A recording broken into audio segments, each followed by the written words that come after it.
$1,200 for road tax, Tubby? You don't need me to spell it out, right? Kellen's grin stretched wide as he stepped out of the darkness, three men fanning out behind him. He drove his palm hard into Darius Whitaker's shoulder, all 320 pounds of him barely rocking. Darius said nothing. His hands stayed at his sides, his breathing stayed even.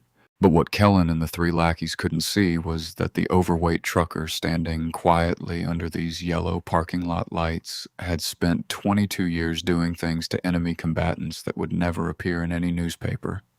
Before we go further, tell us where in the world you're listening from, and make sure you stay with the next story, because it's one you won't want to miss. The Hollis fuel stop appeared out of the Tennessee dark like the last ember of a dying fire. Darius Whitaker eased his foot off the accelerator and let Blue Thunder bleed down to a crawl.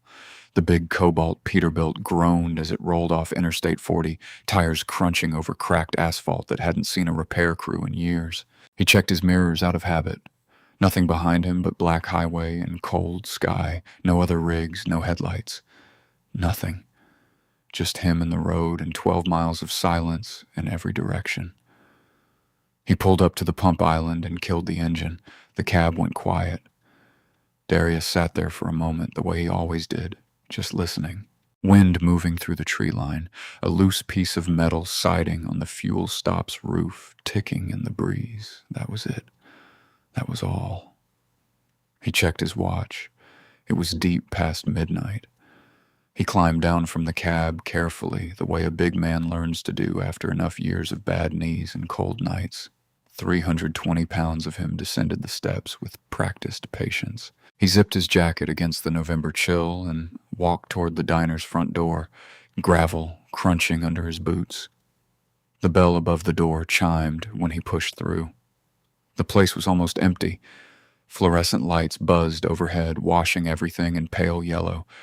4 stools at the counter, 6 booths along the window, a pie case with 2 sad slices left in it, a hand-lettered sign on the wall that read Marla's open for 24 hours since 1987. The woman behind the counter, Marla Hollis herself, all 67 years of her, looked up when Darius walked in. She was a small black woman with reading glasses pushed up into silver hair and a dish towel over her shoulder. Her face was the kind that had smiled 1,000 times and earned every line doing it, but right now she was not smiling. Her hands were shaking just slightly, but Darius noticed. He noticed everything. "Evening," he said. "Evening, honey." Her voice was steady enough on the surface, practiced. "Everything is fine. Coffee? Please." He settled onto a stool at the counter and pulled off his cap. Darius Whitaker looked every bit of his 48 years, broad through the shoulders, heavy through the middle, with the kind of stillness about him that most people mistook for slowness. He wasn't slow. He was just a man who had learned a long time ago that you didn't spend energy unless you needed to. While Marla poured, he took a slow look around the diner, the way a man does when he's pretending not to. That's when he saw the boy in the corner booth. Young, mid-20s at most, Hispanic. Work jacket, worn boots. The look of a long-haul driver, still dusty from the road. He was sitting completely still with both hands wrapped around a coffee mug like it was the only warm thing left in the world. His bottom lip was split and crusted dark. His right eye had the early yellow shadow of a bruise forming underneath it. He was staring at nothing. Darius drank his coffee. He let a few minutes pass. Then he picked up his mug and moved to the corner booth and sat down across from the young man. The boy looked up, startled, wary. "You all right?" Darius asked. The boy looked at Marla. She turned away to wipe the counter. He looked back at Darius. "I'm fine," he said. Darius nodded slowly. He wasn't going to push. He just sat there and drank his coffee, patient as a man with nowhere urgent to be. It took about 4 minutes. "They took everything I had," the boy said quietly. $800 cash. Just walked up to my truck and took it. His voice was tight, controlled, like he was working hard to keep it from cracking. 4 of them. Said it was a road tax. Said every independent driver on this stretch pays or they get the same treatment. He touched his lip without thinking about it. I filed a report. Deputy came out, looked around, said there wasn't much he could do tonight, and left. He let out a breath that wasn't quite a laugh. I've been sitting here for 3 hours. His name was Mateo Reyes, and Darius Whitaker listened to every word. He didn't say much. He asked a few quiet questions. What the men were wearing, what they were riding, what exactly they said. Mateo answered all of it. By the time Darius finished his coffee, he had a clear picture. Not the whole picture, but enough. He stood. He put 2 20s on the table without being asked. You file that report again in the morning, he said. Don't let them tell you no. He nodded once to Marla. She nodded back, something grateful and heavy in her eyes that she didn't put into words. Darius pushed through the front door back out into the cold Tennessee dark. Blue Thunder was waiting for him. Darius had his hand on the fuel cap when they stepped out of the dark. 4 of them, moving in from the gaps between the rigs like they'd been waiting there the whole time. Patient, practiced, comfortable. The kind of men who had done this exact thing many times before and never once been surprised by how it ended. They wore leather vests over hooded sweatshirts, Iron Covenant patches on the back, a skull split down the middle, the words Rowan County stitched beneath it in red. The biggest one led. He was maybe 6'2", thick in the chest, with a shaved head and a beard that hadn't been trimmed in months. He walked with the loose, easy swagger of a man who had never once in his adult life been made to feel small. He stopped about 4 feet from Darius and looked him up and down, slowly, deliberately. Then he grinned. Well, look at this big old boy. He glanced back at his crew. They're getting bigger every year, ain't they? 2 of the others laughed. The 4th one, younger, jumpier, with a patchy beard and mean little eyes, moved around to Darius's left, cutting off the path back to the diner. Darius didn't move. He kept his hand resting on Blue Thunder's fuel cap and watched all 4 of them the way a man watches weather coming in off the horizon. Road tax, the big one said. He pulled the words out slowly, like he was explaining something to someone who might not be keeping up. Every independent rig running this corridor pays. That's just how it works out here. He tilted his head. Rig your size, 1,200 cash. Darius said nothing. You hear me, big fella? $1,200. The man held up both hands and wiggled his fingers like he was counting for a child. Or we have ourselves a real bad night. The jumpier one on Darius's left snorted. Don't think he understands the concept, Kellen. Maybe he's slow, another one offered. Kellen, the big one, took a step closer. Close enough now that Darius could smell cigarettes and motor oil, and the particular sourness of a man who enjoyed this. What do you think, Tubby? Are you slow? Because from where I'm standing, you look like a man who spends a lot of time sitting on his backside eating whatever's in front of him. He looked pointedly at Darius's midsection. Lot in front of him, too. More laughter. Darius looked at Kellen, then he looked at the man on his left, then the 2 behind Kellen. He did it slowly, calmly, taking each face in for exactly 1 second, then he said quietly enough that only the 4 of them could hear it. I'm going to give you exactly 1 chance to walk away. Kellen blinked. Then his grin came back, wider this time, almost delighted. He turned to his crew like Darius had just said the funniest thing he'd ever heard. Did this fat boy just... He turned back. Boy, do you have any idea who you're talking to? Do you understand what we will do to you out here? Walk away, Darius said again. Same volume, same tone. Kellen's grin flickered. Something shifted behind his eyes. Not fear, not yet, but the first faint edge of uncertainty. He didn't like it. He stepped forward and drove his palm hard into Darius's shoulder. Darius rocked back half a step. He steadied himself. He rolled his neck once, a slow, deliberate rotation, like a man settling in for something that required his full attention. And his eyes went somewhere else entirely. Not angry, not wild. Something much quieter than that. Something that had no temperature to it at all. Kellen saw it. His grin died completely. He opened his mouth. The fourth man, the jumpy one on Darius's left, reached for Darius's jacket. That was the last decision any of them made for a while. The fourth man ran. His boots slapped the asphalt and he was gone into the dark between the rigs without looking back. Darius watched him go. He didn't move to follow. He stood at the side of Blue Thunder and looked down at the three men on the ground with the same unhurried calm he'd carried in through the diner door 20 minutes ago. Kellen was on his back, staring up at the black Tennessee sky with an expression that was mostly confusion. Darius dusted his jacket off with one hand. 11 seconds. That was all it had taken. Here's what 11 seconds looked like. The jumpy one on Darius's left grabbed for his jacket with his right hand. That was his mistake. Reaching instead of striking, the way amateurs always did. Darius didn't step back. He stepped into it, rotating at the hip, and took the reaching wrist in both hands. One sharp, controlled motion downward against the joint. The crack was quiet and definitive, like a green branch snapping. The man folded sideways, making a sound that wasn't quite a word. One. Kellen was already moving. A big man's charge, head low, shoulders forward.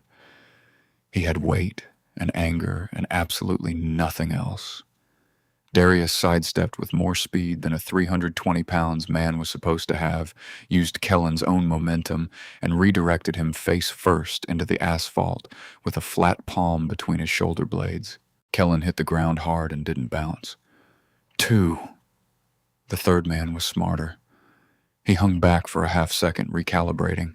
That half second was all Darius needed. He closed the distance in 2 steps, got an arm across the man's chest before he could set his feet, and walked him backward into Blue Thunder's front grill. He pinned him there with a forearm the size of a railroad tie pressed across his collarbone, not crushing, just completely and utterly immovable. The man's feet scrambled at the asphalt and found no purchase. 3. Darius held him there and turned his head toward the fourth man. The fourth man ran. Darius released the third man, who slid down Blue Thunder's grill and sat on the asphalt with his back against the bumper, breathing in shallow, stunned pulls. Darius stepped back and looked at all 3 of them. Kellen face down and groaning, the jumpy one curled over his broken wrist, the third one sitting against the truck like his bones had stopped working. There was no rage in Darius's face, no satisfaction either. Just the flat, finished calm of a man who had done a necessary thing and was now done doing it. He checked each of them quickly and efficiently. Pulse, breathing, pupil response on Kellen, who'd hit the ground hard. Nobody was dying. Nobody had a neck injury. They were going to hurt for a while, but they would all go home. He reached down and picked up the roll of cash that had fallen from Kellen's jacket pocket when he hit the ground. He didn't count it. He just held it for a moment, then walked back across the lot toward the rigs. Inside the diner, 2 faces were pressed against the window glass. Marla had both hands flat on the counter, her body completely still. Beside her, a teenage waitress named Tessa, maybe 17, dark ponytail, a Hollis fuel stop apron, stood with her mouth open and her order pad hanging forgotten from one hand. In the corner booth, Mateo Reyes was on his feet, staring out the window with an expression caught somewhere between disbelief and something that looked almost like hope.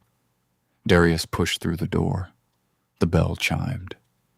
He walked to Mateo's booth and set the cash roll on the table without ceremony. It was more than $800. Kellen had apparently been having a good night. "That's yours," Darius said. Mateo stared at it. Darius looked at Marla. "Call 911. Tell them there are 3 men in your parking lot who need a deputy and possibly an ambulance. Don't tell them anything else." Marla nodded. Her hands had stopped shaking. "You," Tessa started, then stopped, staring at Darius like he had just stepped out of a television set. Darius looked at Mateo one more time. "File that report again in the morning," he said. "Walk in there and put it on the desk and don't leave until somebody takes it. You hear me?" Mateo nodded, His jaw was working like he wanted to say something and hadn't found it yet. Darius put his cap back on and walked out. Before long, he had Blue Thunder moving again. The on-ramp for Interstate 40 East was empty. Darius merged into the right lane and settled in, one hand easy on the wheel, the big engine finding its rhythm beneath him. Behind him, the lights of Hollis fuel stop shrank in the side mirrors and disappeared around a curve in the tree line. Ahead was nothing but black highway and white center line markings ticking past in the headlights one after another, like seconds being counted off. Darius drove. He didn't look back. 40 miles east of Rowan, the highway opened up and the tension in Darius's shoulders began slowly to unwind. He drove the way he always drove at this hour. Steady in the right lane, no radio, just the engine and the road and the particular kind of quiet that only existed in the middle of the night on an empty interstate. The kind of quiet that didn't ask anything of you. He thought about the 3 men in the parking lot. He thought about Mateo Reyes's split lip. He thought about the way Marla's hands had been shaking. Then he pressed the Bluetooth button on the steering wheel and dialed Brielle. She answered on the second ring. "Hey, Daddy." Her voice filled the cab like warm light, and Darius felt something in his chest loosen that he hadn't even realized was tight. "Hey, baby. I wake you?" "No." A soft laugh. "I was up studying. Miss Halstead moved the history test up, and I'm only halfway through the chapter." "You've got time." "Daddy, it's coming up fast." "Then you better stop answering the phone." She groaned. The dramatic, full-bodied groan of a 16-year-old who felt deeply misunderstood. I needed a break. My eyes were crossing. A pause. The sound of her closing a textbook. "Where are you?" "Eastern Tennessee. Just made a stop. Heading toward Knoxville. Same stretch again?" "Same stretch." "Daddy." Her tone carried the particular combination of affection and exasperation that she had been perfecting since she was about 14. "You know there are other roads." "I know the exits on this one," he said. She laughed, and it was so much like her mother's laugh. The shape of it, the warmth of it, that Darius went quiet for just a moment. "How'd the game go?" he asked. "We won." Kira made the last shot with 4 seconds left, and everybody completely lost their minds. She paused. "I almost called you, but it was late. You can always call me." "Even at midnight?" "Especially at midnight." He could hear her smiling through the phone. "Coach said if we win the next game, we go to regionals. The whole school is going crazy about it." "You going to the game?" "Obviously." Kira would never forgive me. A beat. "You're not going to make it back for the game, are you?" "I'll try, baby. You always say that." "I always mean it," he said. Sometimes the road has other ideas. She accepted that the way she always did. Not entirely happy about it, but understanding. She had grown up watching him leave and come back, leave and come back, with the patient rhythm of someone who had learned early that loving a trucker meant getting comfortable with distance. They talked for a while after that, the easy, unhurried kind of talking that didn't need a reason. Brielle described the history chapter she was struggling through. Something about the civil rights movement that she actually found interesting, but couldn't make herself memorize properly. Darius listened, and then, carefully, quietly, started telling her things that weren't in the textbook. Things he knew from his own grandmother, things passed down like furniture carried from one generation to the next. Brielle went quiet and listened. That happened sometimes. This particular stillness she got when she realized her father knew something nobody had thought to write down. "Why don't they put that part in the book?" she asked. "Because somebody decided what went in the book," Darius said simply. A pause. "That's kind of messed up." "Yes, it is," she laughed softly. Then, "Daddy, are you okay? You sound, I don't know, different." He kept his voice easy. "Long night?" "I'm fine." "Okay." She didn't fully believe him.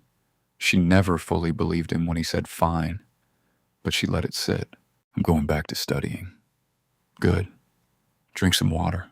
Don't stay up past midnight." "It's already past midnight." Then don't stay up too late. Deal. A smile in her voice. Love you, Daddy. Love you, baby. Lock the doors. I always lock the doors. The call ended and Darius drove in comfortable silence, the cab warm with the echo of her voice. The particular kind of peace that only his daughter's laugh could put in him. He thought about the history chapter. He thought about the basketball game. He thought about trying to make it back in time. He drove like that for 40 minutes. Later, before dawn, his phone rang. The number on the console display was Marla's. Darius frowned and answered. Marla. She didn't say hello. Her voice was stripped down to just the necessary words. The voice of a woman holding herself together by will alone. He came back, she said. Silas Voss himself. This morning, just after dawn. Had 6 men with him. He knew about your rig, the color, the make, asked me questions. I didn't tell him anything, Darius. I swear I didn't. I know you didn't, Darius said. What did he say? A pause. He could hear her breathing. He left a message. Her voice dropped. He said, Tell the fat man we know about his daughter. Tell him Brielle is a pretty name. The highway stretched out ahead of Blue Thunder, long and dark and empty. Darius said nothing. Darius didn't pull back onto the highway. He sat with both hands on the wheel and the engine idling and Marla's words hanging in the cab like smoke. The hazard lights clicked on automatically when he'd stopped. Orange light pulsing across the dark asphalt in front of him, steady and rhythmic, counting off seconds. He let 90 of them pass. Not from shock. Darius Whitaker did not shock easily. He sat still because stillness was how he thought. And right now, thinking clearly was the only thing that mattered. He went through it methodically. What he knew, what he didn't know, what needed to happen in the next 10 minutes. Silas Voss had Brielle's name. That meant he had more than her name. A man like Silas, careful, methodical, running a criminal operation across 4 counties for years without a serious legal challenge, did not throw names around as empty theater. If he knew Brielle's name, he knew where she went to school. He knew her routine. He knew enough. Darius reached for his phone. He dialed Brielle's number and listened to it ring. His jaw set, his breathing slow and controlled. She picked up on the 3rd ring, her voice groggy now, the studying having finally lost the battle with sleep. Daddy, is everything okay? Hey, baby. He kept his voice exactly the same as it had been 20 minutes ago. Warm, easy. Sorry to call back so soon. Change of plans on this end. I need you to do something for me. What? Slightly more awake now. You remember your friend Raina, the one on Arden Street? Yeah, of course. I need you to stay at her place tonight instead of home. Pack a bag in the morning before school and go straight thereafter. Don't go back to the house until I call you. A pause. Longer than he wanted. Daddy? What's going on? Nothing for you to worry about, he said. I just need to know you're not home alone for a few nights. Can you call Raina in the morning? She won't mind. But Brielle. His voice stayed gentle, but it carried the particular weight that told her clearly and without argument that this was not a discussion. Call Raina in the morning. Don't go home alone. Can you do that for me? Another pause. He could hear her working through it, weighing the urge to push against the thing in his voice that she had learned over 16 years to take seriously. Yeah, she said quietly. I can do that. Good girl, get some sleep. I'll call you the next day. He ended the call and sat for a moment with the phone in his hand. Then he scrolled to a contact that had no name attached to it. Just 2 initials, O and B. A number he had not dialed in 6 years. He looked at it for exactly 3 seconds. He pressed call. It rang twice. Darius.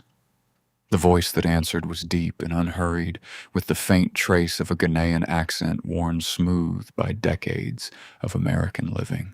Omari Bell had been many things over the course of his life. He was currently the owner of a private security and intelligence firm operating out of Atlanta. More importantly, he had once been the man covering Darius's left side on operations in places that didn't make the news. He asked no unnecessary questions. That had always been one of his best qualities. "Omari," Darius said, "I need information on a criminal organization. White supremacist biker gang, name is the Iron Covenant, operating out of Rowan County, Tennessee. Leader goes by Silas Voss." He paused. "They've threatened my daughter." A brief silence, not hesitation. "Processing. How deep do you need it?" Omari asked. "Everything," Darius said. "Members, operations, finances, political cover, law enforcement connections. Everything you can find. Give me until the day is out. I'll be in Knoxville later this morning. Call me when you have something." "Darius." Omari's voice dropped a register, just slightly. "How bad is it?" Darius looked out through the windshield at the empty Tennessee highway stretching away into the dark. He thought about Kellen and his 3 friends in the parking lot. He thought about Silas Voss showing up at Marla's diner with 6 men before dawn.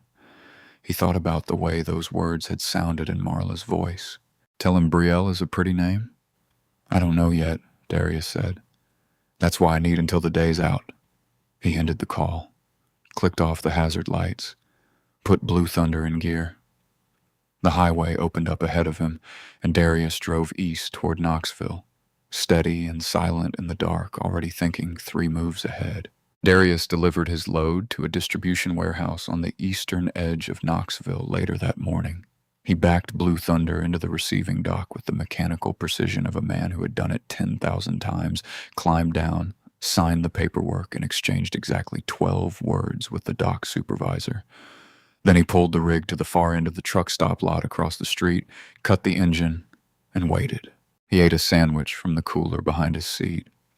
He drank 2 cups of coffee from his thermos. He watched the lot fill up and thin out as the day moved through its hours. Morning rush giving way to the midday lull, the lull giving way to the afternoon. Drivers came and went. Nobody paid him any attention. A big man in a cobalt truck parked and quiet. He called Brielle later that afternoon. She was between classes, her voice bright and distracted, the way it got when the school hallway was loud around her. She confirmed she was going to Raina's after the final bell. She asked if everything was okay. He said yes. She said okay, in the tone that meant she still didn't entirely believe him, but she trusted him enough to let it go. He told her he'd call that evening. He meant it. Later that night, Omari called. "Talk to me," Darius said. Omari talked for 22 minutes without stopping. Darius listened to every word without interrupting once. The Iron Covenant was not a biker gang. That was the first and most important thing Omari established. It had the appearance of one, the vests, the patches, the motorcycles, the rural Tennessee territory, but underneath the surface, it was a functioning criminal enterprise, structured and deliberate, with income streams and a hierarchy and long-term strategic thinking behind every move it made. 63 active members across 4 counties. Leadership concentrated in Rowan County under Silas Voss, with regional captains overseeing operations in the surrounding areas. The extortion corridor along Interstate 40 had been running for years. In that time, 11 independent truckers had been driven off the route permanently. Some by violence, some by sustained intimidation, some by having their loads stolen until continuing simply wasn't financially viable. Not one successful prosecution, not one conviction. The organization's financial backbone was a company called Rowan Freight Solutions, a legitimate trucking dispatch business that the Covenant had absorbed through a campaign of threats and property destruction against the original owner, a 61-year-old man named Lowell Granger who had sold at a catastrophic loss just to make it stop. Through Rowan Freight, extortion proceeds were laundered alongside legitimate dispatch revenue and fed into 3 other businesses: a car wash, a storage facility, and a small construction company. All of them clean on paper. All of them owned by men connected to Silas Voss by blood or loyalty. County Commissioner Preston Vale sat on the Rowan County Budget and Oversight Committee and had been receiving payments from the Covenant for several years. His influence kept the county sheriff's office politically neutered, underfunded, understaffed, and acutely aware that certain investigations were not going to be rewarded. The Federal Bureau of Investigation had noticed. An organized crime task force agent out of the Memphis field office, Agent Mara Ellison, had been building a racketeer-influenced and corrupt Organizations Act case for well over a year. She was smart and aggressive, and she had, at one point, a credible cooperating witness, a former mid-level Covenant member named Leland Cruz, no relation to the commissioner, who had been willing to testify about the financial structure of the organization. 6 weeks ago, Leland Cruz disappeared. No body, no trace. The case stalled. Silas Voss, Amari said, former Tennessee Department of Corrections prison guard for more than a decade at Riverbend Maximum Security, terminated after a brutality investigation, inmate injuries that were documented but never fully prosecuted. He spent several years building the Covenant after that. He is not impulsive. He does not make mistakes out of ego. Every move this organization makes has been calculated well in advance. A pause. Darius, these are not the 4 men in the parking lot. I know, Darius said. There are 63 of them. I heard you the first time. Amari was quiet for a moment. What are you going to do? Darius looked out through the windshield at the dark lot. A light rain had started sometime in the last hour, tapping softly against the cab roof. Somewhere across the lot, a rig was idling, its running lights burning amber and red in the wet dark. He thought about Mateo Reyes sleeping in his cab. He thought about Marla's shaking hands. He thought about Brielle packing a bag and not knowing why. I don't know yet, Darius said, but I'm going to figure it out. Morning came gray and cold over Knoxville. Darius was back on Interstate 40 early, but he wasn't making time. He wasn't running freight. He had called his dispatcher the night before and pushed his next pickup back a couple of days. Personal matter, he'd said, and left it at that. He had the corridor to himself, and he intended to use it. He drove west, back toward Rowan, back the way he'd come. But this time he stopped everywhere. Every independent truck stop, every fuel station still run by a family name instead of a corporate logo, every diner with a gravel lot and hand-painted hours on the door. He pulled Blue Thunder in slowly, parked, went inside, ordered coffee, and listened. When the timing felt right, he asked quiet questions. He didn't explain who he was or what he was doing. He just asked, and he listened to what came back. What came back was bad. At a fuel stop outside of Cookville, he found Mateo Reyes. The young man was in his cab, not sleeping, just sitting, engine off, staring out the windshield at a concrete wall. Darius knocked on the passenger window. Mateo startled, then recognized him and unlocked the door. You're still here? Darius said. I made my delivery yesterday, Mateo said. He looked worse than he had a short time ago, paler, with the hollowed-out look of a man running on no sleep and too much fear. I should go home. My wife's been calling. He paused. I just keep thinking about what they said, that it doesn't matter where I go, that they'll find me if I come back through. Do you drive this corridor regular? Every 2 weeks, same route. I've been doing it for several years. He rubbed his face with both hands. I don't know what I'm going to do. Darius sat with that for a moment. You're going home, he said. Today. Your wife needs you home. He held Mateo's eyes until the younger man nodded. I'm working on the rest of it. He left Mateo's cab and kept moving. He found Ronan Mercer at a truck stop outside of Baxter. A big, weathered white man of 61 with broad shoulders gone soft and a face that had the permanent squint of someone who had spent decades reading the road. He was sitting at the counter of a roadside diner nursing black coffee. His rig parked outside with a load he hadn't picked up yet. He had no particular reason to be sitting in Baxter. He just wasn't ready to go back on the corridor. Darius sat next to him. They talked the way truckers talk, slow and indirect at first, circling the real subject. Ronan got there eventually. 2 months ago, the Iron Covenant had stopped his rig on a lonely stretch between Cookville and Rowan and taken the entire load, $40,000 in consumer electronics. Ronan had been hauling it on contract for a mid-size retailer. The contract had a loss clause that put the liability on the driver when law enforcement couldn't recover the cargo. Ronan ate the full loss. His wife, Elise, had been diagnosed with breast cancer 8 months ago. The treatment costs were manageable barely when Ronan was working steady. After the load theft, they were not manageable at all. I filed the report, Ronan said. He wasn't angry when he said it. He was past angry. He had moved into the flat, exhausted country on the other side of it.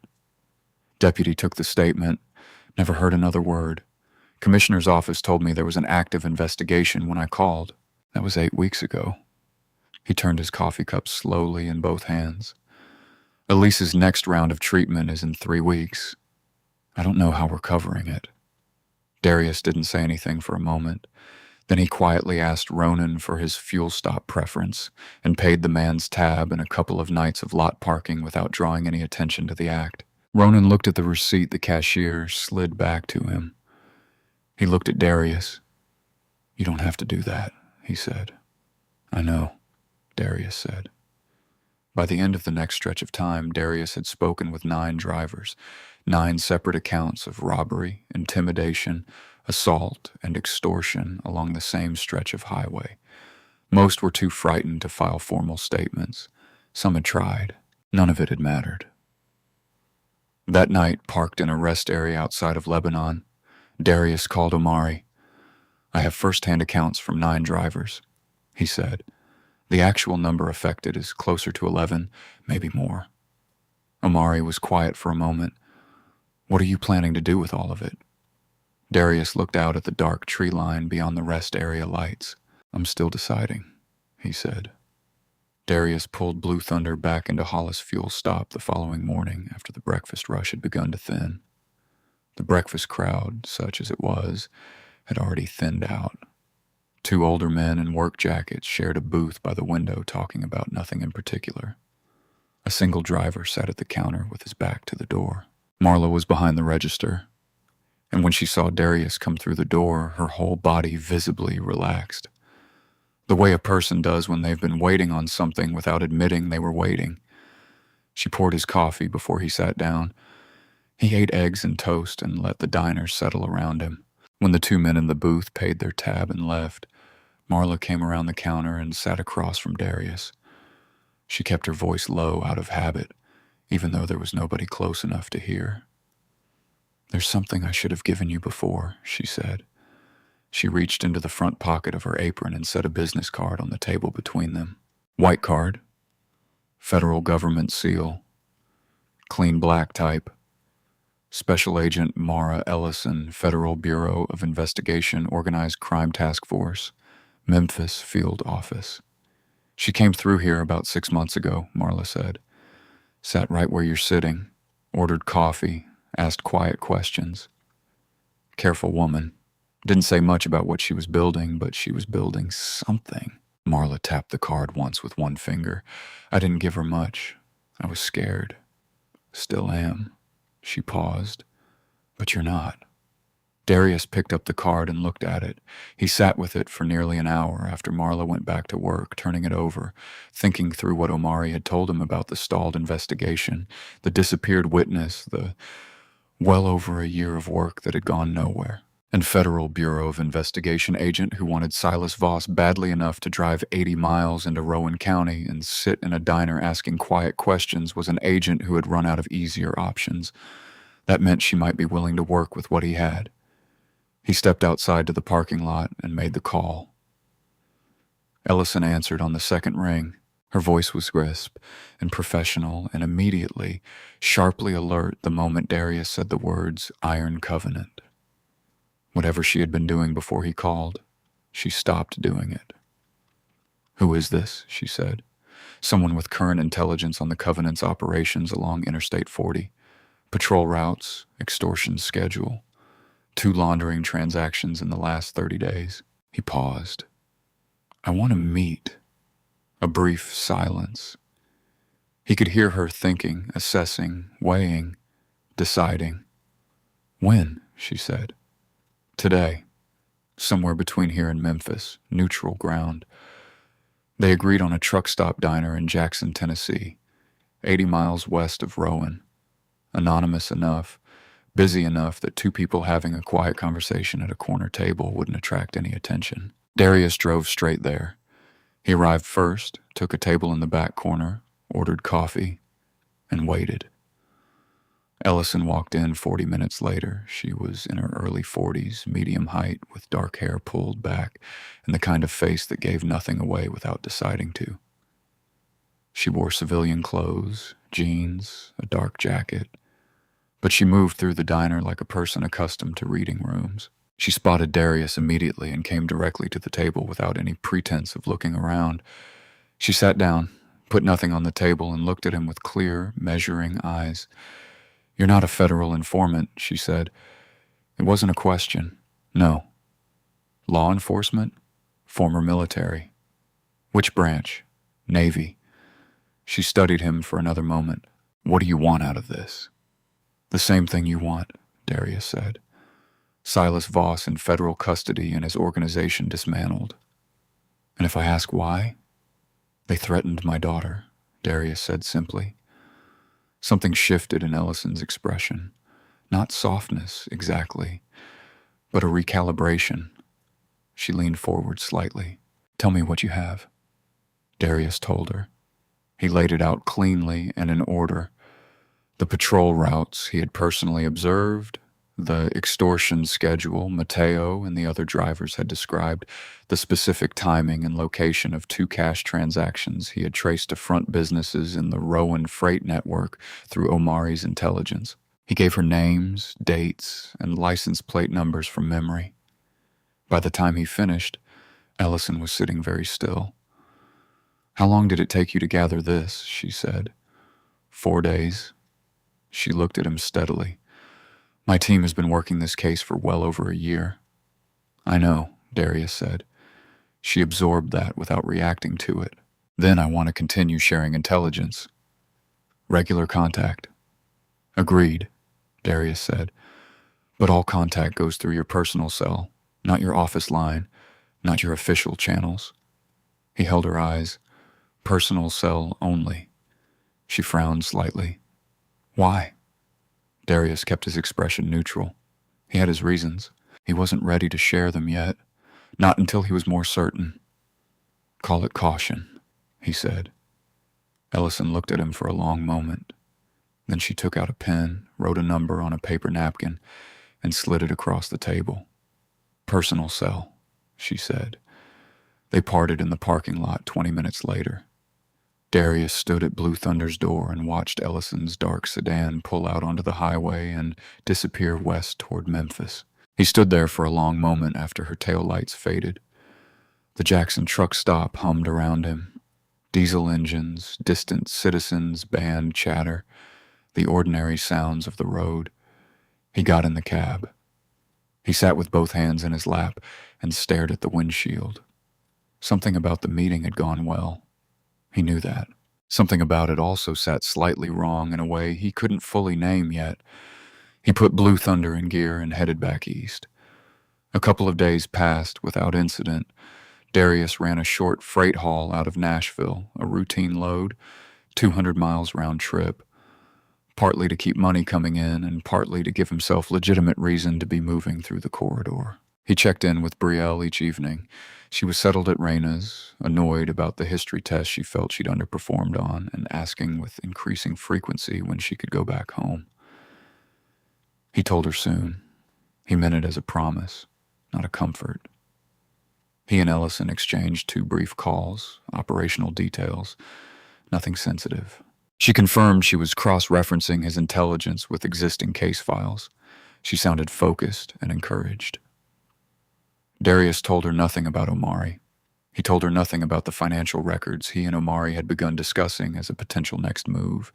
He kept the call short. Something still sat wrong. He just hadn't found the shape of it yet. He found it at dusk on the next stretch of time.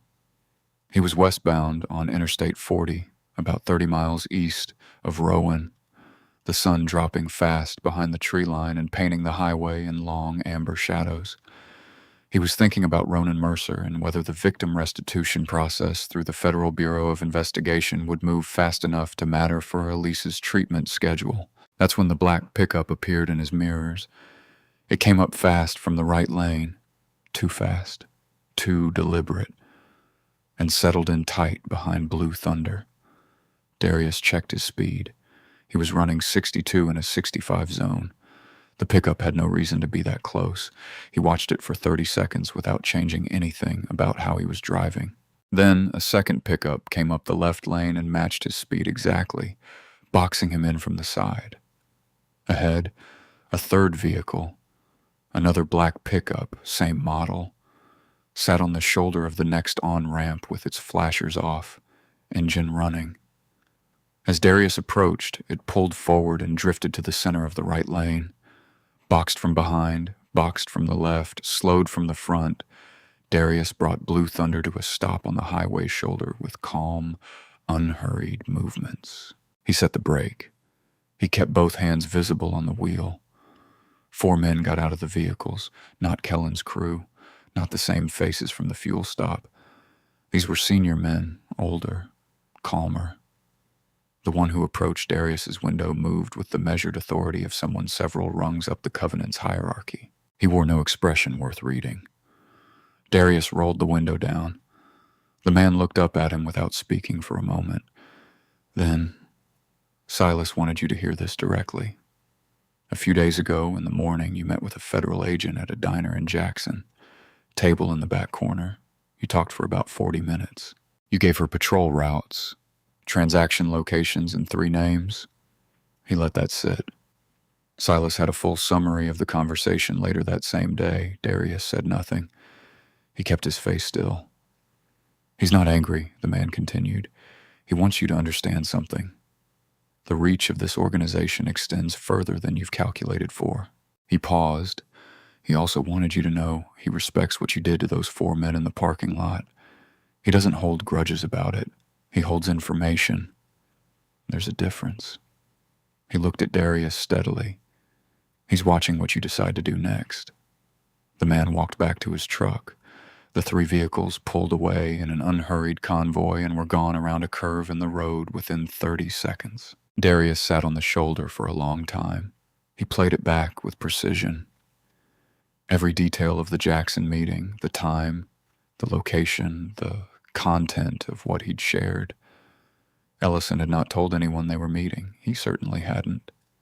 The summary had reached Silas within 4 hours of the conversation ending, which meant someone inside Ellison's field office had been watching her contacts and movements and reporting back in near real time. The Federal Bureau of Investigation's Organized Crime Task Force had a leak. A paid leak, almost certainly. Someone who had been on Silas's payroll long enough to be the reason an 18-month investigation had stalled and a cooperating witness had vanished. Every piece of intelligence Darius had given Ellison was now compromised. Every approach that ran through official channels was compromised. The entire Federal Bureau of Investigation route, the clean, legitimate, by-the-book path to bringing Silas down, was a door with Silas standing on the other side of it. He called Omari. The meeting with Ellison, Darius said, Silas had a full summary within 4 hours. Someone inside her office is feeding him her contact list in real time. Omari was quiet for exactly 3 seconds. That changes the entire approach. Yes, Darius said. It does. He looked out at the empty highway. The last of the daylight was gone now. Just a dark road and the distant glow of an overpass half a mile ahead. Omari, he said, I need a new plan. Darius spent the next couple of days off the road entirely. He parked Blue Thunder at a commercial lot outside of Lebanon and worked from the cab.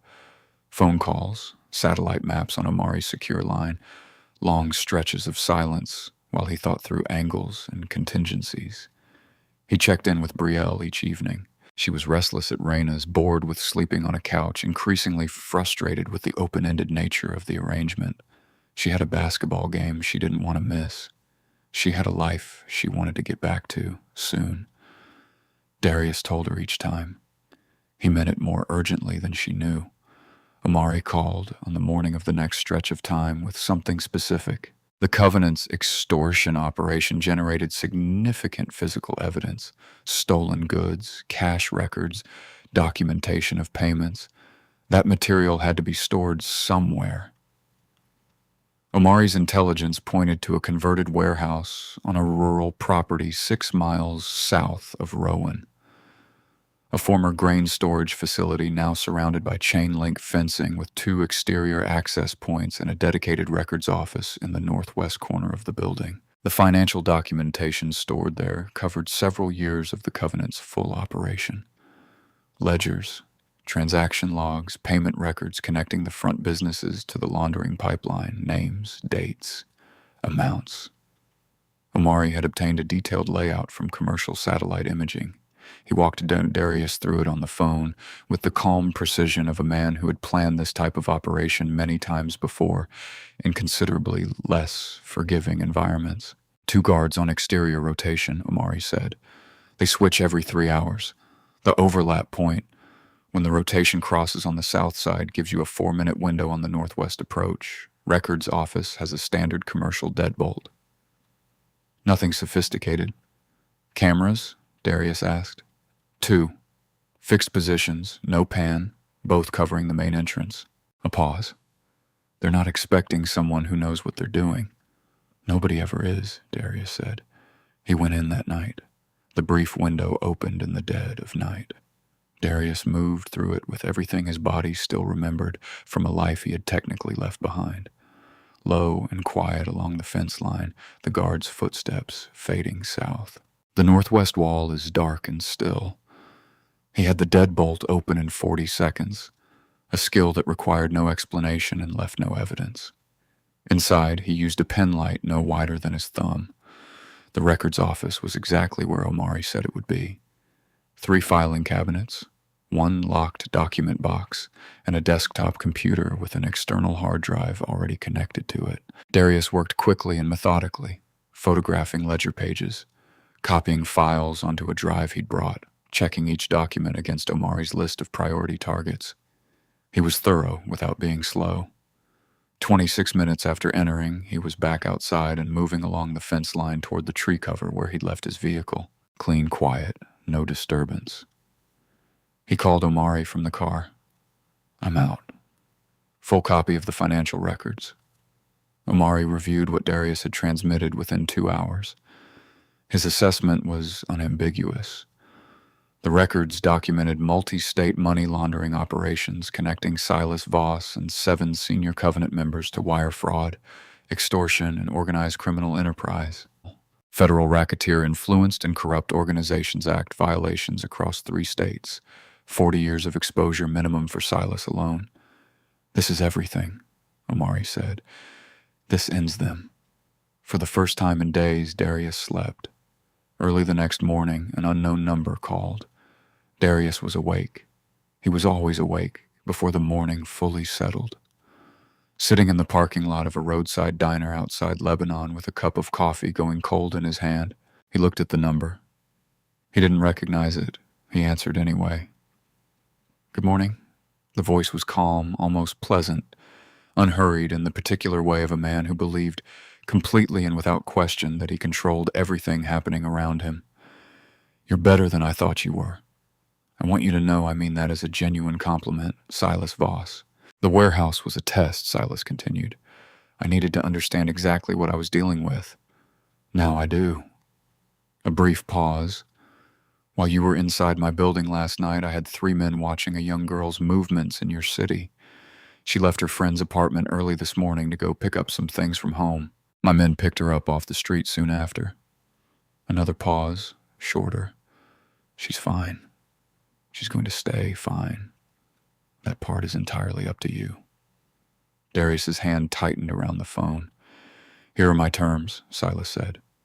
Every copy of those financial records, every copy destroyed or surrendered to my people by sundown. Your phone wiped. You leave Tennessee tonight and you don't come back. His voice stayed pleasant throughout. Or your daughter won't come home. The call ended. Darius stared at the phone in his hand for 3 full seconds. Then he called, Omari. Silas just called, he said. He's claiming his men picked Brielle up off the street early this morning. A sharp silence. Where was she supposed to be? Raina's. She must have gone back home for something. Darius was already pulling up Brielle's contact on his screen. I'm calling her now. He dialed. It rang. 4 times, 5, 6. Voicemail. He tried again. Voicemail again. She's not picking up, Darius said. Could be sleeping, Omari said immediately. Could be in the shower. Could be. Her phone died. His voice was measured. The voice of a man actively constructing alternative explanations. Darius, this is exactly the kind of move a man like Silas makes when he wants to shut you down fast. You just took something valuable from him last night. He's scared of those records. This could be a bluff designed to make you hand them back without him having to do anything. Darius called Raina's number. 3 rings. Raina answered, groggy. Is Brielle there? Darius said. A rustling sound, a pause that lasted too long. She was. I woke up and she was gone. She left a note saying she was going to grab some clothes from home and she'd be back before school. That was too long ago. Another pause. Darius. That was almost an hour ago. He ended the call. She left Raina's. He told Omari. She went home alone. An hour ago, she's not answering her phone. He paused. Still think it's a bluff? Omari was quiet for a moment. Call the home line. Darius called the house landline. It rang 7 times. Nobody answered. He sat in the parking lot of that ordinary roadside diner with the ordinary morning moving around him and felt something shift in his chest. A cold and specific kind of dread that doesn't announce itself loudly, but simply arrives and settles in and refuses to leave. Omari. His phone buzzed. Unknown number. Not a call. A message. He opened it. 2 attachments. He opened the first one. A photograph. Brielle in the gray hoodie she'd been wearing in her last Instagram post 3 days ago. Sitting in a wooden chair in a dim room with no windows. Her hands were zip-tied in her lap. Her face was turned slightly toward the camera. Eyes wide, jaw set with the particular kind of frightened dignity that made something crack open behind Darius's sternum. She was alive. She was unharmed. She was terrified. He opened the second attachment, a video 12 seconds long. Brielle looking directly into the camera, reading from something off screen in a flat, controlled voice. Daddy, please do what they say. Please just do what they say. Then the video ended. Darius sat without moving for a long time. When he finally spoke, his voice was so quiet and so completely controlled that it was almost frightening in its steadiness. Omari, I see it, Omari said. He was already on the line. Darius had never ended the call. His voice had changed. The measured alternatives were gone. Darius, I'm sorry. Don't, Darius said. He looked at the photograph one more time. His daughter's face, her hands bound in her lap, the hoodie she'd picked because it was warm and comfortable, and she hadn't known she needed to be anywhere except home. Get me everything, Darius said. Every location, every face, every patrol route at that compound, every exit, every guard rotation. He paused. All of it. Now.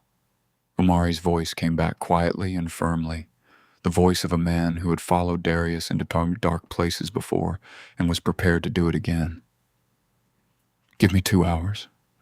You've got one, Darius said. He put the phone down and looked out through the windshield. The diner behind him hummed with the ordinary sounds of an ordinary day. Coffee being poured, a door swinging open, someone laughing at something that didn't matter at all. 30 men at that compound. He knew. He didn't care. Darius sat in the parking lot with the phone face down on the passenger seat and both hands resting in his lap. The morning moved around him. Trucks pulling in and out. A family loading into a minivan. A cashier sweeping the sidewalk in front of the diner entrance. None of it touched him. He was somewhere else entirely. He was in the quiet space he had learned to find a long time ago, in circumstances where falling apart was not an available option. A place behind the noise, behind the fear, behind the image of his daughter's face in that photograph where everything became very simple and very clear. He had 9 hours until sundown. He thought for 11 minutes without moving. Then he picked up the phone. The first call was to Deputy Soren Hale. Hale answered on the third ring with the careful weariness of a man who had learned to approach unknown numbers with caution. When he heard Darius's voice, he went quiet, not hostile, just watchful. "I need 15 minutes of your time," Darius said. "Not as a deputy, as a man." A pause. "Go ahead." Darius laid it out in plain sequential order. Commissioner Preston Vale, payments from the Covenant for several years, documented in financial records Darius now possessed. The Federal Bureau of Investigation's organized crime case stalled, not by lack of evidence, but by a paid source inside the Memphis field office feeding Silas Voss information about active contacts and informants. The disappeared witness, Leland Cruz. 11 victimized drivers, most too frightened to file formal statements, whose accounts Darius had gathered personally.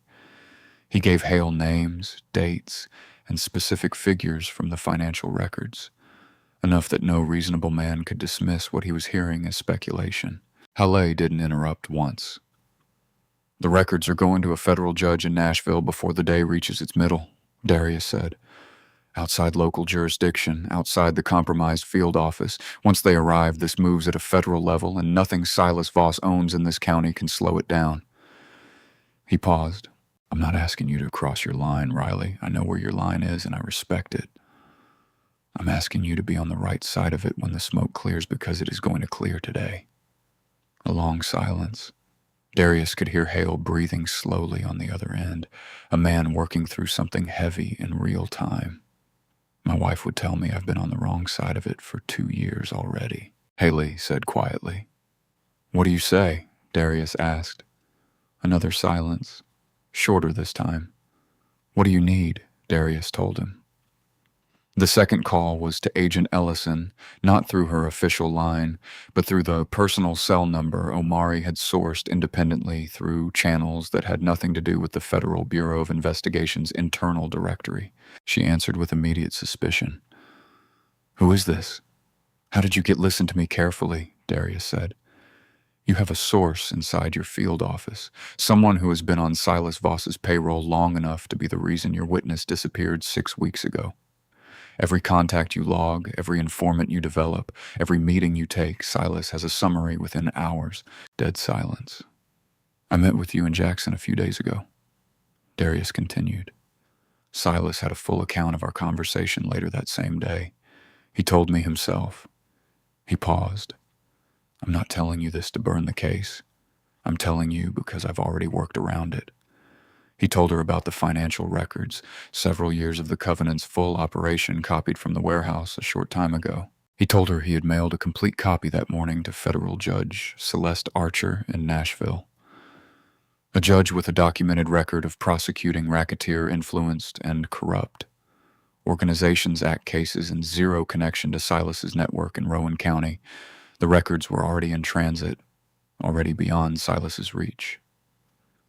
Ellison was quiet for a long moment. When she spoke, her voice was stripped of everything except focus. "I need those records through official."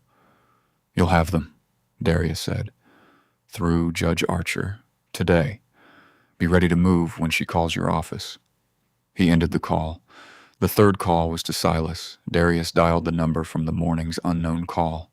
It rang twice. "I wasn't sure you'd call back," Silas said. The pleasantness was still there, smooth and unhurried. "I'm coming to the compound," Darius said. "Alone. No records, no phone backup, no federal contacts. Just me coming to bring my daughter home.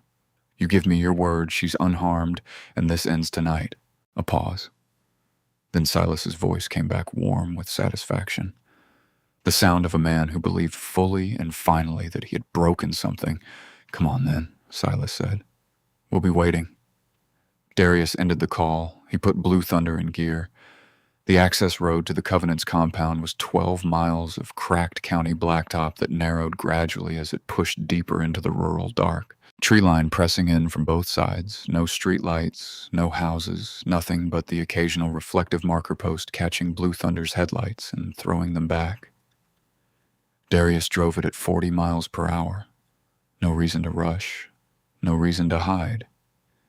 He had called Omari one final time before leaving Lebanon. Omari confirmed his position.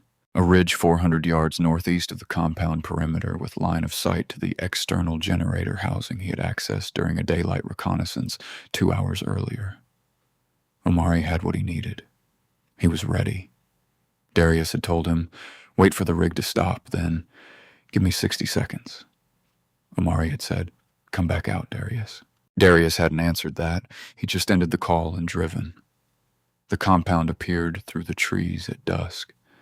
It sat on what had once been a working farm, a main farmhouse, 2-story, wood framed with a covered porch running the full front length, 4 outbuildings arranged in a loose arc behind it, too large, too small, a gravel yard connecting everything, worn bare by years of vehicle traffic, chain-link perimeter fencing running the full property boundary 8 feet high, topped with 2 strands of wire, a single gate on the access roadside, wide enough for a truck.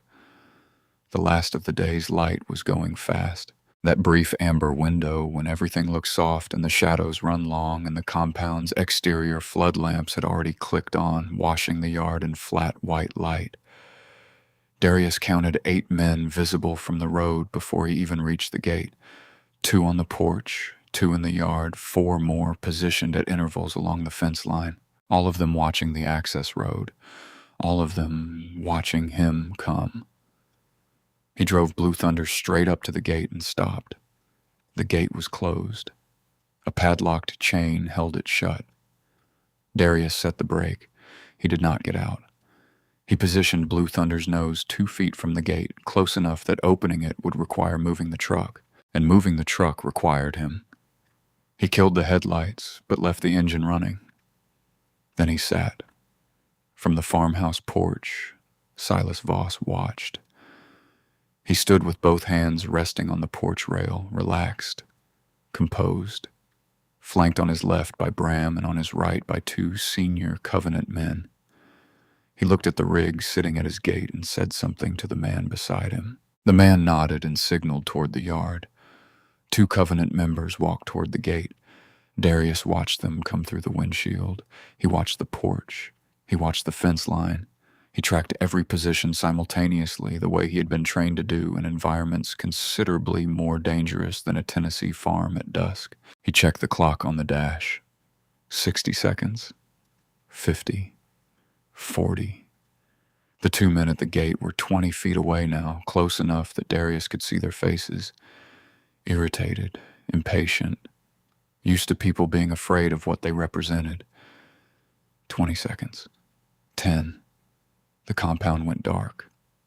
Every flood lamp, every exterior light, the farmhouse windows, the security lamp above the barn door, all of it gone in a single instant, as completely and suddenly as if someone had simply switched the world off. The gravel yard disappeared.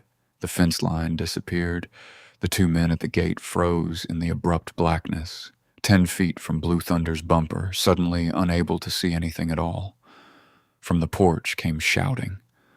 Silas's voice sharp, controlled, cutting through the confusion with the efficiency of a man who understood immediately that this was not a power failure. Darius was already out of the cab. He came down the passenger side, away from the gate, away from the 2 confused men, and moved along the compound's exterior fence line with his back low and his footsteps silent on the dead grass. He had the layout memorized to the foot. Main farmhouse, north end of property. Outbuilding 1, large vehicle storage. Outbuilding 2, large equipment. Outbuilding 3, small, northwest corner. That was the one. Omari's intelligence had been specific. Single exterior lock. No interior guard. Ground-level window on the south wall. Behind him, the compound yard erupted in flashlight beams and shouted instructions, men colliding with their own disorganization. Silas's voice trying to impose order on chaos that was moving too fast for order to catch. Darius reached the third outbuilding. He pressed his back against the wall and listened. From inside, faint, barely audible over the noise in the yard, the sound of someone breathing fast and trying very hard to stay quiet. Darius put his mouth close to the wall. "Brielle," he said, barely above a whisper. The breathing stopped. Then, "Daddy." The south wall window was exactly where Omari said it would be. Darius found it by touch, a single pane frame, older than the fencing around it. The latch corroded enough that it gave with steady upward pressure and no sound worth worrying about. He had it open in 8 seconds. He went through it sideways, lowering himself to the floor with the controlled care of a big man who understood that silence was worth more than speed right now. Inside, the outbuilding smelled like motor oil and cold concrete. No windows on the other 3 walls, no light source at all. Pure black. "Brielle," he said quietly. "Talk to me." "Here." Her voice came from his left, 10 feet, maybe 12. Tight and controlled, the way her voice got when she was scared but refusing to let the scared win. He had heard that particular quality in her voice exactly once before, when she was more than a decade old and fell off her bicycle and broke her wrist. And she had looked up at him from the ground with tears running down her face and said, "I'm okay, Daddy," before he even reached her. He moved toward her voice. His hand found her shoulder first. He crouched in front of her and ran his palms quickly and efficiently over the situation. Zip ties at the wrists, hands bound in her lap, ankles tied to the chair legs with what felt like nylon rope. He checked her face with his fingertips, the way a blind man reads. Forehead, jaw, the bridge of her nose, no swelling, no cuts, no dried blood. He exhaled once, just once. "You hurt anywhere?" he said. "No." A beat. "I'm so scared, Daddy." "I know, baby. That's okay. Being scared is okay." He was already working the zip tie at her wrists with a folding knife, cutting outward from the skin, one controlled stroke. "In about 30 seconds, you're not going to be here anymore. I need you to focus on that." The zip tie came apart. He moved to her ankles. "Can you walk?" he said. "Yes." "Fast?" "Yes." Firmer this time. He could feel her pulling herself together vertebra by vertebra the way the Whitakers did it. He cut the last rope and stood and took her hand. "Stay close. Stay low. Don't speak unless I ask you something." Okay, he said. The south window again. Darius out first, then reaching back and guiding Brielle through with both hands at her waist, taking her weight as she came over the sill. Outside, the compound yard was still churning with flashlight beams and shouted orders. Silas had reorganized faster than Darius would have preferred. He could hear the search pattern beginning to tighten, men moving outward from the main yard toward the outbuildings. They had maybe 4 minutes. Darius put Brielle directly behind him and moved along the rear wall of the outbuilding, away from the yard toward the back fence line. He had pre-scored a section of the chain link a short time ago during a brief reconnaissance. 3 vertical cuts, low to the ground, invisible unless you were looking for them. He found it in the dark by counting fence posts from the northwest corner, 4th post. He pressed the section inward and it folded back without resistance. "Through here," he said. "Head down." Brielle went through without hesitating. Darius followed. On the other side of the fence, the tree line began 20 feet back, dense cedar and scrub pine that swallowed the darkness completely. Darius and Brielle moved into it, and the compound's noise fell away behind them, muffled by distance and wood. 200 yards through the trees, a dirt access trail ran parallel to the back fence. Omari had identified it on the satellite map. Darius had walked it himself in the deep morning a short time ago, counted the steps, memorized the turns. Deputy Soren Hale's personal truck sat on that trail with the engine off and the lights off. The passenger door opened as they approached. Hale leaned across from the driver's seat. A big, weathered man with reading glasses pushed up on his forehead in an expression that was equal parts relief and resolve. Behind him, through the rear window, Darius could make out two vehicles further back on the trail.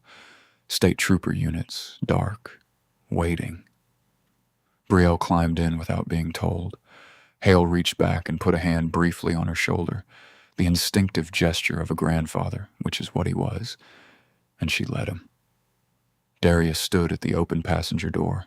He looked at his daughter, her face pale in the darkness, her hands still marked at the wrists where the zip ties had been. She was looking back at him with an expression he recognized. It was the same expression her mother used to give him at airport departures, the one that said, "Come back," without saying anything at all. "Go with Riley," Darius said. "Don't get out of this truck for any reason. I'll call you when it's done." "Daddy." "Brielle." She held his eyes for one more second. Then she nodded. Hale met Darius's gaze over the roof of the cab. Something passed between them. Not words, just the mutual understanding of two men who both knew what came next. Hale gave a single nod. "She's safe," Hale said. "Go." Darius stepped back from the truck. Hale pulled the door shut quietly, started the engine low, and rolled down the trail without lights. Darius watched the truck disappear into the tree line. Then he turned around. Behind him, through 200 yards of cedar and scrub pine and chain-link fence, the Covenant's compound blazed with flashlights and furious, disorganized voices. Silas's men were discovering the empty chair. They were discovering the cut fence. They were beginning, slowly and with dawning comprehension, to understand what was happening. Darius rolled his neck once and walked back toward the fence. Darius came back through the fence the same way he'd left. He pressed the pre-scored section inward, moved through low, and straightened on the other side.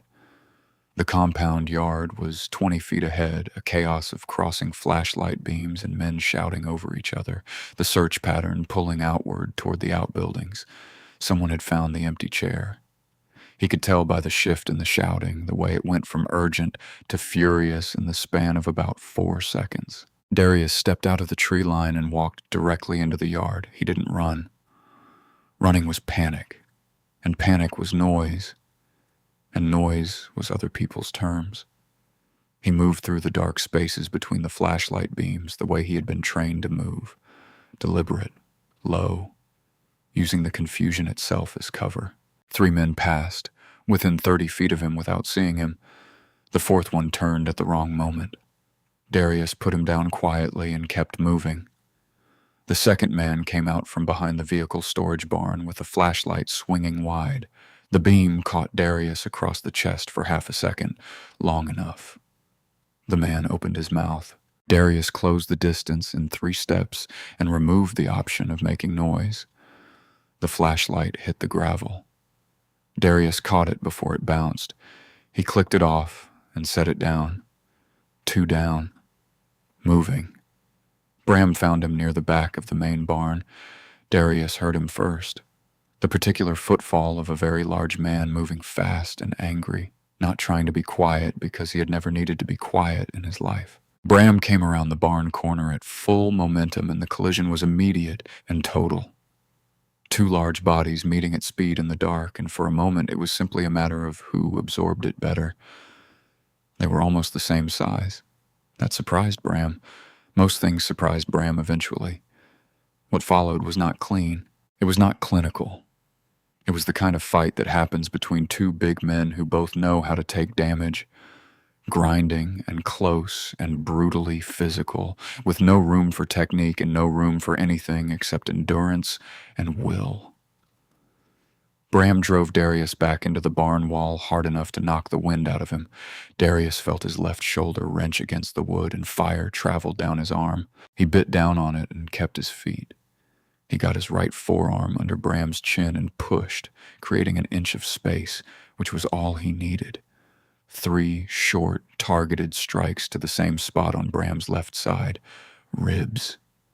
Darius felt something give on the 3rd one. Bram made a sound low in his chest and his left arm dropped. Darius took the opening. Bram went down against the barn wall and stayed there, shoulder dislocated, breathing in the ragged, shallow pulls of a man with damaged ribs. He was not getting up. Darius straightened, pressed his right hand briefly against his own shoulder, and felt the deep grinding ache of something not fully right.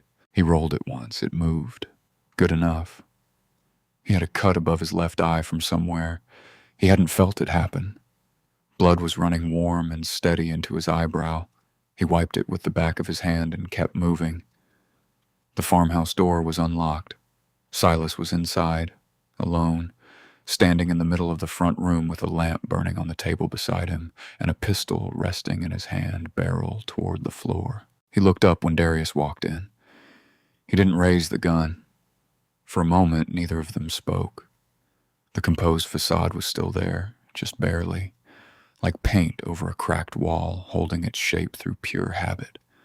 But beneath it, visible now in the suset of his jaw and the slight tightness around his eyes, was something smaller, something that had not been there this morning on the phone when he had been so completely certain of everything. "You sent them away," Silas said. It wasn't a question. "She's gone," Darius said. Silas absorbed that. His jaw tightened further. This isn't over. The Covenant is bigger than this compound, bigger than tonight. "You cannot, Silas." Darius's voice was quiet, almost gentle. He looked at the financial records drive visible in Silas's breast pocket. The copy recovered from the warehouse. That one's a copy anyway. Silas looked down at it. From the access road, faint at first, then rapidly growing, came the sound of multiple vehicles moving fast. Engines, tires on gravel. The particular cadence of a federal convoy that was not slowing down. Silas looked at the door, then back at Darius, and finally, completely, he understood. Silas Voss was taken into federal custody on the compound's gravel drive before the evening was done. Darius stood on the farmhouse porch and watched it happen. Agent Ellison's task force moved through the compound with the organized efficiency of people who had been waiting a long time to do exactly this. 12 federal agents, 4 state troopers. Radio calls overlapping in the cold evening air. Covenant members coming out of outbuildings with their hands up, some defiant, most just tired. The particular exhaustion of men whose bluster has finally run out of road. Silas walked to the federal vehicle without being dragged. He kept his chin level and his eyes forward and his face composed right up until the moment the door closed behind him. Darius watched the whole thing from the porch without moving. He had a dish towel pressed against the cut above his eye, and his left shoulder was going to need attention, and he did not care about either of those things right now. Ellison came to him last. She looked at the dish towel. She looked at his shoulder. She looked at the general condition of him and said nothing about any of it. "Nolan Greer," she said, "forensic accountant, Memphis field office, 8-year employee." Her voice was flat and controlled, the voice of a woman managing something she was furious about. "We arrested him at his home 40 minutes ago. He's already asking for a deal." "Will he get one?" Darius said. "Not the one he wants." She paused. "Commissioner Vale was detained this morning. Silas's 7 senior members are being processed tonight at 3 separate federal facilities." She looked at him steadily. "The financial records you sent to Judge Archer, the federal prosecutor, called them the cleanest racketeer-influenced and corrupt Organizations Act documentation he's seen in 20 years. Darius nodded once. Ellison was quiet for a moment. "You want to tell me how a truck driver pulled off what my task force couldn't do in well over a year?" "I had a good map," Darius said. She almost smiled. "Almost. Your daughter is with Deputy Hale. She's asking for you." Darius handed her the dish towel and walked off the porch. Later, the Covenant collapsed the way large criminal organizations collapse when their leadership is gone and their financial records are in federal hands. Quickly, and from the inside out. Plea agreements were offered and accepted. Members scattered across 4 counties went quiet. Rowan Freight Solutions was seized and shuttered. The car wash, the storage facility, and the construction company followed within days. The corridor along Interstate 40 that had belonged to the Iron Covenant for years became, almost overnight, just a road again. Mateo Reyes received a formal settlement from Rowan County following Deputy Hale's testimony before a federal oversight panel. It was more than he'd lost.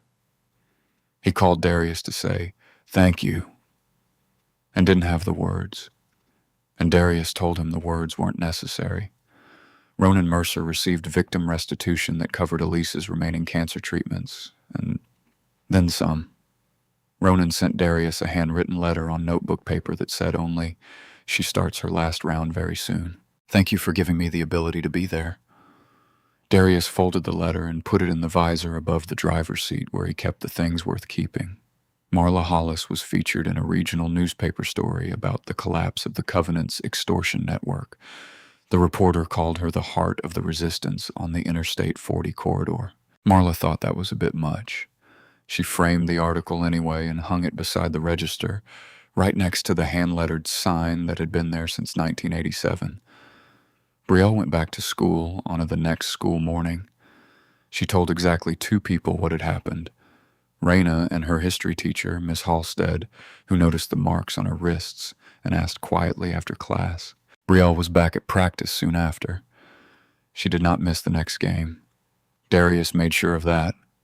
He sat in the 3rd row of the bleachers at Brielle's high school gymnasium on game night, still moving carefully on account of his shoulder, wearing a clean jacket and holding a paper cup of concession stand hot chocolate that tasted mostly like cardboard and didn't matter at all. The gym was loud and warm and packed. Parents and students and teachers crammed onto wooden bleachers that groaned under the combined weight of everyone who had shown up. The cheerleaders were at full volume. The buzzer sounded every few minutes. Sneakers squeaked on the hardwood, and the scoreboard's lights blinked. And somewhere behind Darius, 2 fathers were arguing about a foul call with the intensity of men who had nothing more important to do tonight. Darius thought that was just about the finest thing he had ever heard. Number 14 on the court was Brielle Whitaker, fast and precise and completely absorbed in the game, moving like someone who had made a decision earlier in the week to put fear behind her and keep living forward. She didn't know exactly where her father was sitting. She hadn't seen him come in. Then she did. She was bringing the ball up the court when she spotted him. 3rd row, big man in a clean jacket, a paper cup in one hand and the quietest smile she had ever seen on his face. She almost broke stride. She caught herself, but for just a half second her whole face changed. She gave him one small nod. He gave her one back. Darius settled back against the bleachers and watched his daughter play. He thought about Dolores, how she would have been here, right beside him, probably louder than both of them combined, probably on her feet by now, regardless of what the scoreboard said. He felt that absence, the way he always felt it. Not as a wound anymore, but as a shape. A presence defined by its outline. He had learned to carry it. He held his cardboard hot chocolate and watched Brielle move across that court, alive and whole, and entirely herself, and felt something settle in his chest that had not been settled in a very long time. Kira made the last shot with 4 seconds left. The gym lost its mind. Darius stood up with everyone else and clapped until his good shoulder ached, grinning in the noise and the light, like a man who had earned exactly this moment and intended to feel every second of it. Early the next morning, before the sun was fully up, Darius loaded Blue Thunder and drove south out of Nashville on empty roads. He thought about a letter folded in his visor. He thought about a newspaper article hanging on a diner wall. He thought about a man named Silas Voss sitting in a federal holding facility with 40 years of consequences ahead of him. He thought about a girl in a number 14 jersey hitting her stride on a hardwood floor, and the way she had looked at him from across that gym, her whole face saying everything that needed to be said. Darius pointed Blue Thunder south into the pale morning and drove, carrying nothing heavy anymore. If this story stayed with you, leave a like to support the channel and subscribe so you don't miss the next one. On the screen, I've picked 2 special stories just for you. Have a wonderful day. What remains after a story like this is not the noise of the fight, but the quiet truth beneath it. Strength is not proven by cruelty, and courage is not measured by how loudly a person speaks. Real strength shows up in the moment someone chooses to protect the vulnerable, tell the truth, and carry responsibility even when it costs them something. Every choice leaves a mark. Kindness can steady a frightened heart. Silence can protect dignity, and accountability can turn a dark road back into an open one. Forgiveness does not erase consequences, and justice does not have to be harsh to be firm. Sometimes the most powerful thing a person can do is stand for what is right, keep their heart human, and help others find the road home.